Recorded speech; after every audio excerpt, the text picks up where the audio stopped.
Hi everyone, it's me, Beata Sunflower. So I thought I'd hop on and do an unboxing, flip through and first impressions of my latest tarot deck. So it came in a box and I've just, taken the box off to save time for this video. So let's open up this beautiful packaging.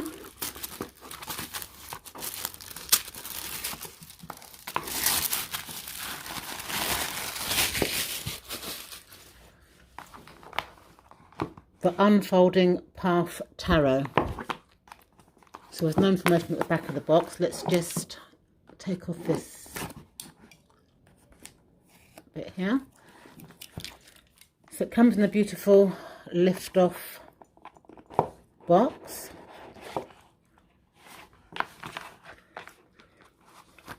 You get like a fold-out book, and the cards are in this beautiful foam-filled protective case. So before we go into the cards, let's have a look at the fold out sheet.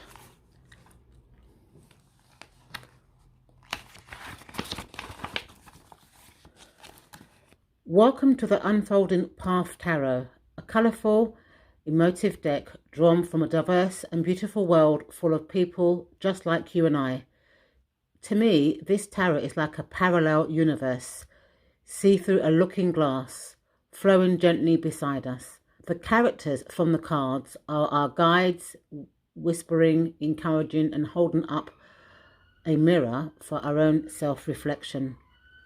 I have tried to create a deck that is a representation of the world around us and at the same time holds a mystical touch, a deck that hopefully will come to feel like a good friend. I trust that Unfolding Path will bring you both encouragement and guidance and will speak honest truth even when it's hard to hear. And that's Athene.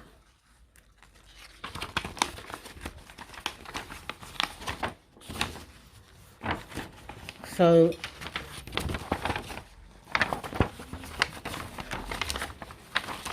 the fold out talks about all of the suits. So it's got the wands and it gives like a couple of keywords for each one. So there's the ace to down to king, and then the cups,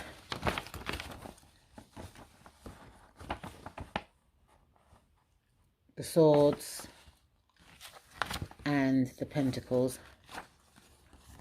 And that's it. There's nothing about the author or anything like that in this fold out. Now this creator also created another deck which I have, and the boxes are very similar, but this has got gold writing and this one's got more silver writing, and this is called the Crystal Ball Oracle deck.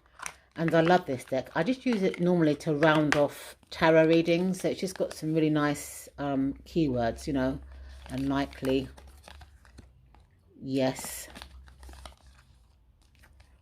choose a new direction, not the right time, and so on and so forth. I just like the keywords on this little oracle deck, and to me it works well if I'm winding up a tarot reading.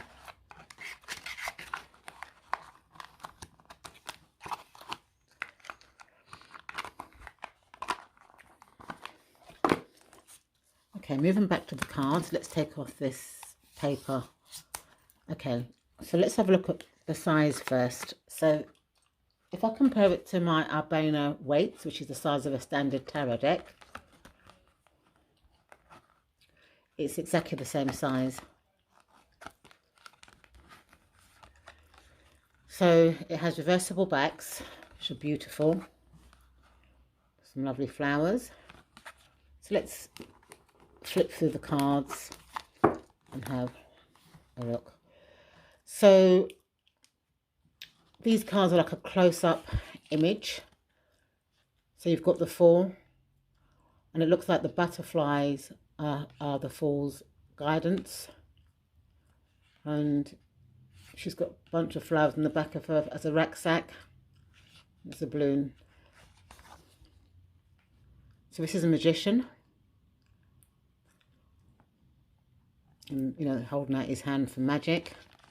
It's quite a minimalist deck, I like to see the tools for each suit on the table of the magician. The High Priestess, I love that she's mature, you know, has a depth of knowledge, you know, through her years, her mature years of being on this earth. And she does have some type of symbolism. Oops, these cards are a bit stuck together. So she has, you know, the crescent moon on her head. She has the pomegranate. And then, you know, instead of the pillows, she has a two-coloured cloak. So it looks like kind of like blue and black, which I think is supposed to represent the pillars. And her age alone, to me, shows knowledge, you know, in-depth knowledge through her mature years. She's got the Empress, who looks pregnant. And I guess the flowers represent the garden. Then you've got the Emperor. And he looks quite traditional, quite sturdy, strong-charactered, upright posture.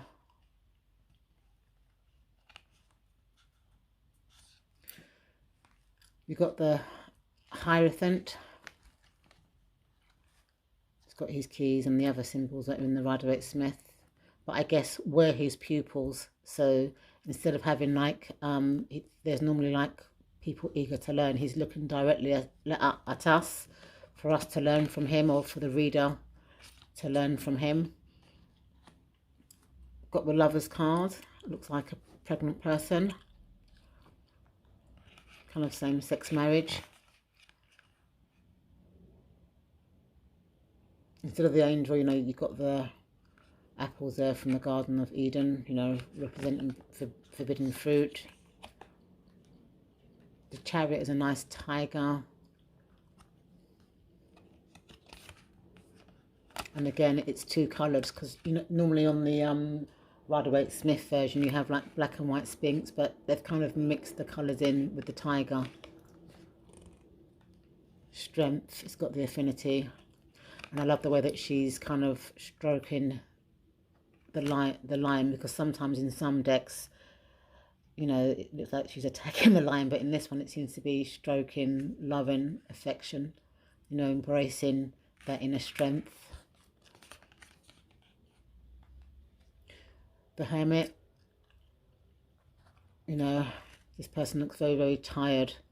And I love the fact that it's a mature person and they're going away to contemplate and to think. The Wheel of Fortune, it's interesting. They sit on a wheel. I guess they're balancing, you know, the phases of life, if you look at it that way.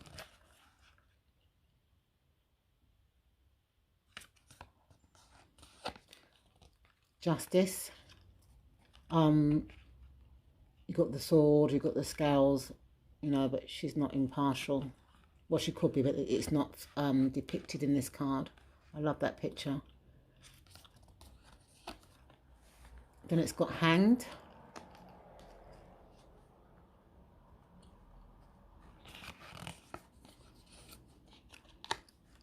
This is the Death card.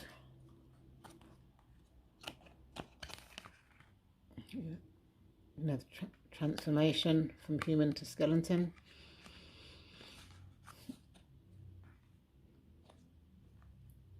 This is Temperance. This person also looks pregnant. You know, the two caps entwined to try and find a balance. All these cards seem to be looking right at you. So there's no water, you know, 1 foot out, 1 foot in sort of thing with this card. The Devil. This is interesting. So he's got the chain around the neck, the Capricorn kind of rams, because I do see this card as a Capricorn card, and you know, the devil wings. But can you see that little hand there holding the train? So I think this card is more about controlling your inner demons or your inner bad habits, you know, because I do believe that addictions and bad habits are kind of like inner, you know, they're within you. So maybe this is saying that you have to control those inner urges. The Tower. That's a mighty fall. You've got the lightning and so on and so forth. But again, very close-up images. I love the Star card. Person looks a bit albino-ish. It's beautiful. And we've got the Moon. But there's no symbolisms, you know, in this kind of deck. I love these facial kind of art. A lot of the cards have this on their faces. I don't know if you've noticed that. The Sun. This man looks very happy. And I must admit, sunflowers do make people quite happy. Well, they make me happy. You've got Judgment. I just want to see what the keyword says for Judgment, because I'm not understanding this picture. So in the guidebook for Judgment, or in the pull-out I should say, it's got reckoning, awakening, revelation, inner calling, evaluation, rebirth, forgiveness and self-awareness. So I guess this is kind of like a rebirth, but it's kind of got angel-like features, because the eyebrows or the eyebrows look like angels' wings, and these could also be feathers of an angel kind of wings. And then you've got the World, and I love that they've put a full-figured woman, really nice and curvy there.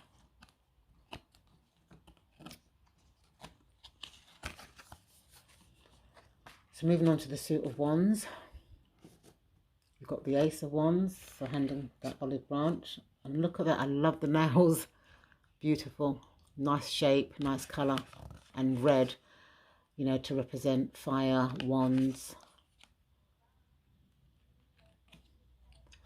Two of Wands,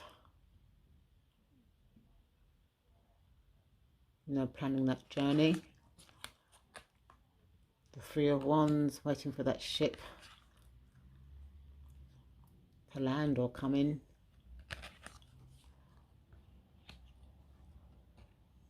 Four of Wands, you know, setting a foundation or starting a home. I'm interested to know what these marks mean though, because I do know that you know, they're kind of like African makeup. It's beautiful. And I like that the red is depicted throughout the Suit of Wands, whether it's in the background or, you know, for example on the nails or on the wands here, these are kind of red. The cards are a bit sticky-ish, so excuse me. Which is surprising because they feel kind of matte. This is the Five of Wands. Again, beautiful red nail polish. This looks like teamwork to me rather than conflict. You know, they're working in solidarity. Six of Wands, victory. I like this because normally when you see a person in a wheelchair, it's normally the Chariot. So it's good that they've depicted this picture, you know, for victory and stuff like that, instead of the Chariot like it normally is. Seven of Wands, very athletic person, no nonsense, standing her ground. Eight of Wands. This looks like a javelin thrower to me, you know, or it could be someone on a broomstick, but it looks like the way that the person's positioned, you know, it looks like that they can throw javelins quite fast. The Nine of Wands, you know, I normally associate this card with someone needing a rest, someone that's worn out, you know, or just overly tired, but this person looks quite awake to me. And Ten of Wands, you know, dragging the heavy load up the stairs. Look at her face. So you've got the Page. She looks quite mature for a page. The Knight. She's not on a horse this night, but she looks like she's a fast-paced runner. Oh, look at that beautiful queen. Beautiful. Oh, this is beautiful. She's got the cat there, the lion heads, Leo. Just really eloquent and beautiful. And I love her corkscrew hairdo. And the King of Wands. Very beautiful face, nice locks, nice complexion, just beautiful. And again, he's got the lion's head on his chair or throne. So these cards look like they're color coded because the ones look like they're red. Now this is the suit of cups, which is like a bluish color. It's the Ace of Cups. The Two of Cups, another same-sex kind of friendship or partnership. And look at the nail varnish, it's like that same sort of bluish colour. Three of Cups, girlfriends having a night out or just celebrating. Four of Cups, there's that missed opportunity. He looks totally bored out of his head or in a daydream. Five of Cups, you know, kind of dwelling on what's in front but not looking round to see the other two cups standing there. Six of Cups, childhood memories. I wonder if this is the same person reflecting back on their childhood or whether it's mother and child. Seven of Cups, choices, but those choices are steam, so undecided. And look, she's kind of thinking, what one shall I choose, sort of thing on her face.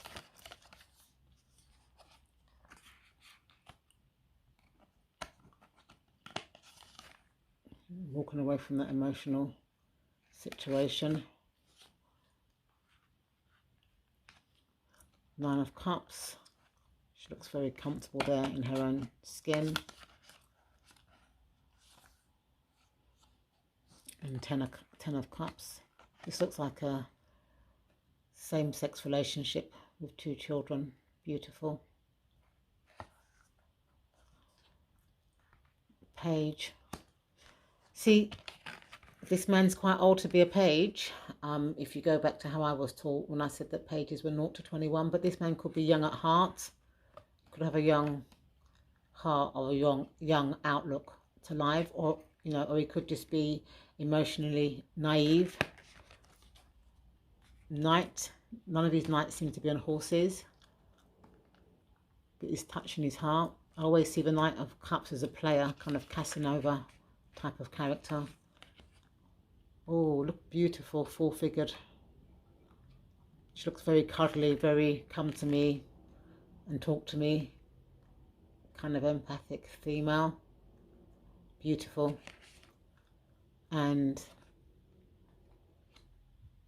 the King of Cups looks kind of like earthy, doesn't he? Someone that's well travelled, because you've got that ship in the background, and just very empathic person. Looks non-conventional. Moving on to the sort of suit of swords. We've got the Ace of Swords. It's kind of like a purplish colour. The Two of Swords. She's saying, shall I go this way or that way, up or down? I've blindfolded there. Kind of like a bit like Justice, sort of went in the way with the blindfolds. Three of Swords. I do love this facial makeup. Beautiful. Three of Swords. This person is having emotional and mental anxiety. You know, it's got the t-shirt with the three swords going through and all the blood, like right near the heart area, and then clutching the head, like just all round, you know, anxiety. This person is taking a nice rest, but looks so comfortable.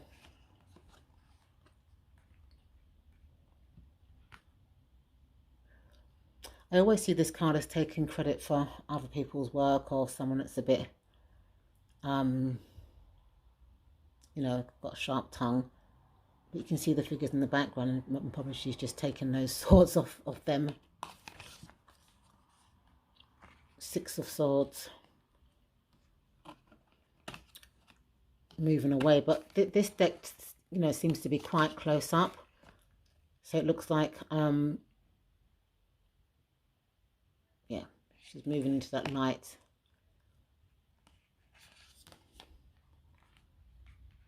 Seven of Swords, dishonest. It's got like a burglar kind of look. Black clothing to hide himself. Looks a bit crafty. Eight of Swords.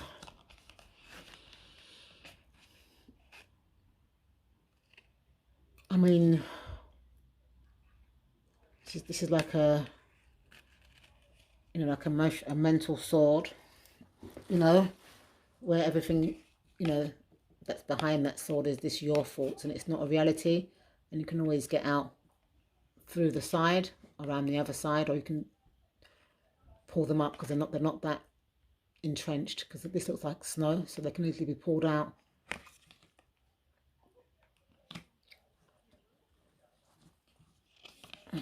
Nine of Swords. I call this the Nightmare card. Clutching her head. And this could also be like a Ten of Swords card as well. Oh dear. This person looks like they've already been through the trauma, and now they're working their way up, you know, out of that trauma, and trying to lift herself away from all those swords, because there's blood there. It looks like she's already had that pain and that heartache, and she just wants to recover from that now and move forward with her life. She's got the Page, the book, got thirst for knowledge, the Knight, again no sword, but it looks like a no nonsense type of person, a bit rebellious, you know, ties not done up and stuff, the hair sort of thing. Queen of Swords, she looks like quite a spade is a spade, kind of blunt, no nonsense person. And the King of Swords, very smart, charismatic, looks quite analytical as well. He's got the eagle there above him. So moving on to the final suit, which is the suit of Pentacles, and this is it looks like it's kind of like a earthy, you know, like the colour of like earth or soil, you know, it's kind of like that kind of brownish colour off camera. Now on the share is kind of pinkish brown. Two of Swords, Juggler. It's got like a magician's hat on there. What's that there? It's like a ship, isn't it? So he's ready to go, but he's not quite sure how to balance things out. Three of Pentacles, showing his student, working in the team with his student and the bee. It looks like that's the three parties. The beekeeper, the bee and the student. This man's gripping that money really, really tight. Doesn't want to let it go.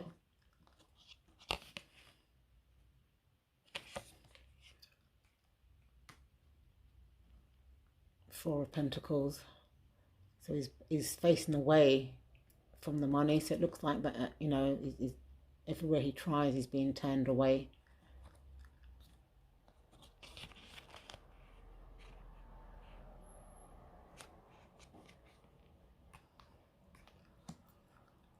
Six of Pentacles. You know, another full-figured woman. in some cultures, you know, if you're kind of full-figured, they see that as you having wealth, and, you know, she's given to the not so needy, whose arms are quite thin. If you look there, they're quite bony type hands. I know that my dad used to always tell me when I was growing up that in some parts of the Yoruba culture, if somebody is, you know, is full-figured, they're seen as wealthy. And this person is full-figured, and she's the person that's reaching out, looks a bit thin, but she looks happy and quite generous, and she's got like a pleasant kind of comforting face. Seven of Pentacles. I love sunflowers. Look how nicely those sunflowers are. They've been well kept. Got the growth on them. Eight of Pentacles.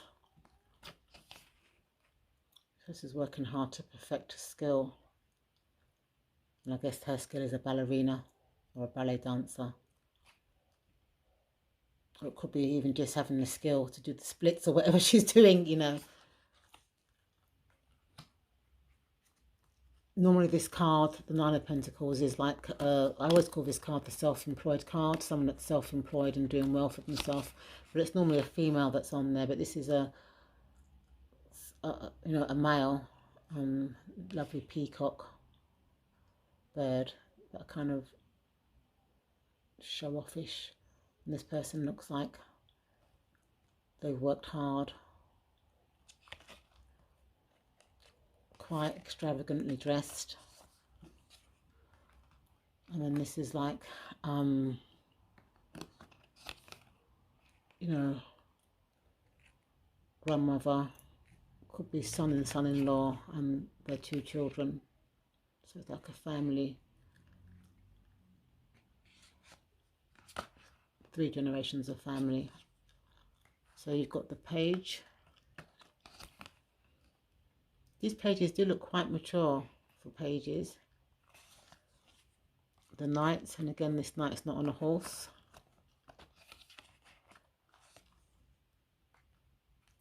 The Queen of Pentacles. She looks quite laid back, doesn't she? Quite earthy, quite hippie-ish. Oops, daisy. And the King of Pentacles is the Taurus there. Looks comfortable, you know, it's got quite a comfortable chair, because Taurus people do like the comforts in life, you know, nice comfortable fabric and so on and so forth. Okay, so let's see how these cards shuffle. So there's no gilding on these cards, and I forgot to tell you that the card stock is matte. It's matte card stock. Let's just give these cards a shuffle. They shuffle really good from me as an overhand shuffler, because I don't know, they're not that flexible, I don't think, for a riffle hand shuffler, but I could be wrong. I don't riffle shuffle. So what do I think of this deck? I love it. You know, it's very close up. So, you know, because it's close up, there's some things that are missing, and it's all about you. I think this is more of a deck to work on for you, like an inner deck. I like the fact that the suits have been colour coordinated, because I do like colour coordination in my suits. It's modern and relatable. There's quite a lot of symbols missing, but then this could be the creator's own system. The only thing that I would have liked more of is a bit of background information about the creator and maybe what inspired them to do this deck. And also the, you know, all this kind of markings, you know, like kind of like African kind of makeup. I would have liked a bit more about that. Can you see on the faces in the pull out? But it's beautiful. I love all the nail polish. As you know, I love to see painted nails. It's just a beautiful, beautiful deck, and I'm looking forward to working with this deck. I got this deck from Kickstarter, so I'm not sure if they're going to be doing this outside of Kickstarter, but I do know that because I bought this deck from them, they do have an Etsy shop. So what I'll do is I'll link the Etsy shop in the description bar. And then if this deck is not, then maybe you can message the creator to see if she's going to make it available. But I think they should do, because as I said before, they have got quite a few decks out. So thank you so much for watching, and I'll see you in my next video. Bye for now.